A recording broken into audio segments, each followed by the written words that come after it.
Драги зрители, аз съм Каракачански и днес сте с Про ТВ и ще снимаме, ще се свършим с нашия такъв снимач Дебели, който ще ви разкаже за тъпата история на тъпите селяни и ще се свържем с Каракачански.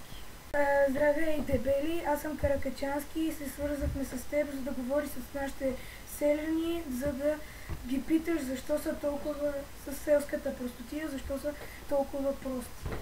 Добре, значи сега ще ходим при селяните и ще ги питаме защо са толкова прости. И сега отиваме. Ще намерим някоя къща, защото вечер е, сигурно някой вече е селяни, даже са си легнали. Да попитаме ли в тази къща? Тази къща, добре.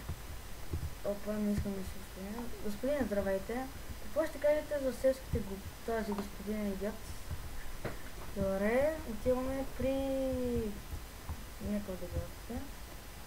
Отваряме му вратата. Господине, моля ви отключат. Сега, господине, те са някакви германци. Добре, се изминете да те питам. Ало. Да те питам, какво мислиш за селската простотия? Селската простотия означава, че сме супер прости и ни наричат селска простотия, защото не знаем как да си купим и да си засадим един хляб. Както виждате, ние си засяваме пшеница, но не я засяваме ние, защото сме твърде прости, за да засяваме пшеница. И така, питайте нашия съсед германски. Благодаря. Съсед германски. Хасан Базан. Какво искате, господин режисьор Дебели? Да ви питаме за селската простотия, понеже мисля, че сте германец. Аз съм твърде прост, за да ви обясня защо се нарича селска простотия. Разкарай се от къщата ни! Добре, извинете, господи, и помога. И Каракачанов, извинявай, че видя тези кадри. И сега отиваме при тебе и тебе.